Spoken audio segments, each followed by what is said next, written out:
لا الہ تیری شان یا وحدہ، تو خیال و تجسس تو ہی آرزو۔ اللہ کی طرف جاتا ہے۔ یہ کہتے ہیں کہ اس کا پہلا درجہ ہے روح کا، لطیفہ قلب۔ جب یہ اللہ کے ذکر سے جاری ہو جاتا ہے نا، پھر مشائخ اگلا سبق دیتے ہیں اس کو اگلے درجے میں پہنچانے کے لیے۔ اس کا نام لطیفہ روح ہے۔ اس میں بھی اسی طرح ذکر کرتا ہے تو روح، اس کے پورے جسم والی روح سمجھیں کہ ایک سٹیپ اور آگے بڑھ جاتی ہے عرش کے اوپر۔ پھر تیسرا سبق دیتے ہیں لطیفہ سر کا، ایک درجہ اور آگے۔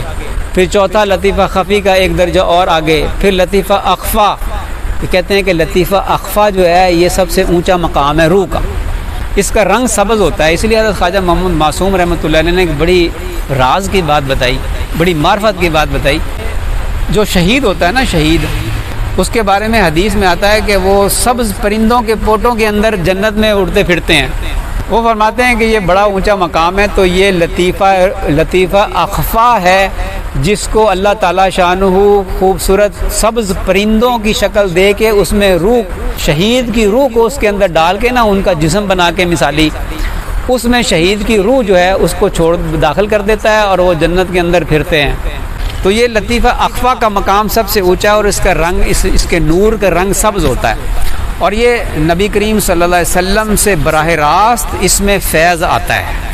اسی لیے یہ ترکی جو ہے نا، ترکی مشائخ، یہ ان کو کیونکہ سمجھتے تھے، ان معارف کو سمجھتے تھے، وہ سمجھتے تھے کہ نبی کریم صلی اللہ علیہ وسلم کے روضہ اقدس پر جو نور آتا ہے وہ اخفا کا آتا ہے، اور وہ سبز رنگ ہے، اس لیے انہوں نے گنبد خضرا کا رنگ سبز رکھا ہے، اور بیت اللہ کا رنگ سیاہ ہے، وہ تجلی ذات کا رنگ ہے، اس لیے سیاہ رکھا ہے، اور یہ شروع سے چلا آ رہا ہے۔ اس کا غلاف پہلے اور رنگ کا تھا، لیکن جب عارف لوگ آئے ہیں نا، جنہوں نے اس کو حقیقت کو سمجھا ہے، انہوں نے اس کا رنگ سیاہ کر دیا، کیونکہ وہ سمجھتے تھے کہ یہ تجلیات ذات کا رنگ ہی ہے، تجلیات ذات کا نزول ہوتا ہے، وہاں اخفا کا نزول ہوتا ہے، شان جامع کا نزول ہوتا ہے روضہ اقدس پہ، اس کا رنگ سبز ہے۔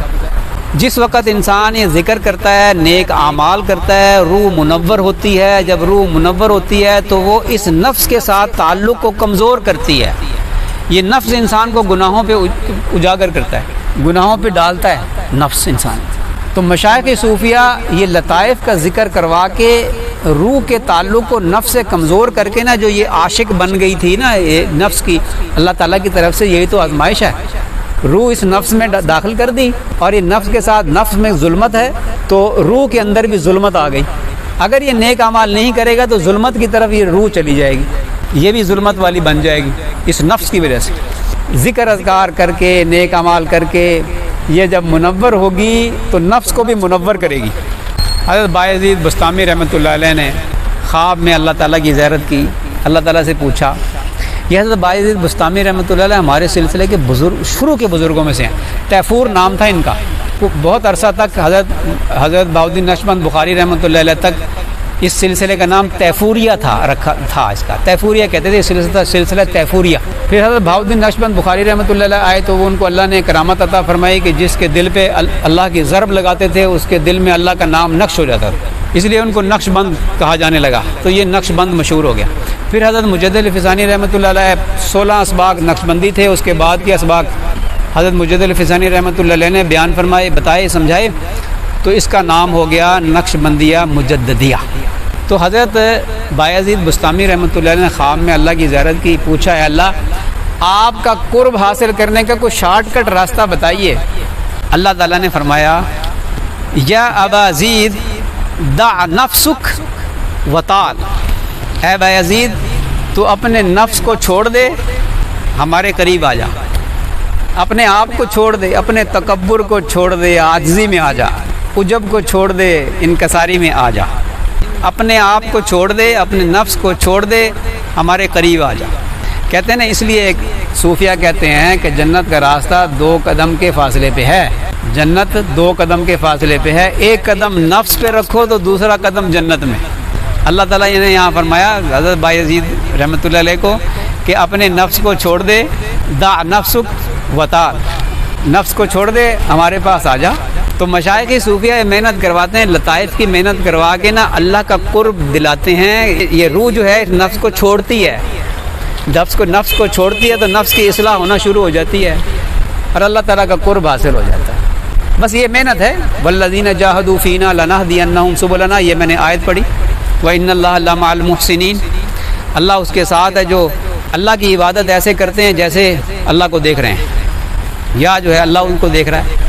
تو جو مجاہدہ کرتا ہے اللہ تعالیٰ اس کے لیے راستے کھول دیتے ہیں، ان کی روح منور ہوتی ہے، نفس ان کا مغلوب ہوتا ہے، نفس جو ہے وہ بھی اس روح کی نورانیت کے اثر لے کر منور ہونا شروع ہو جاتا ہے اور اللہ تعالیٰ تک پہنچنے کے راستے آسان ہو جاتے ہیں۔ بس بات ختم، سمجھ میں آئی کچھ؟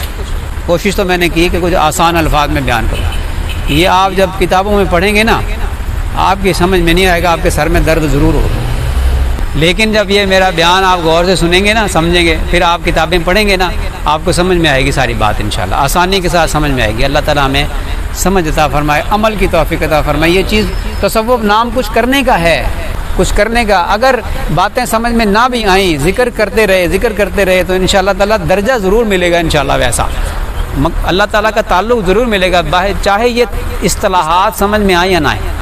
کرنے کی چیز ہے، کرنے کی۔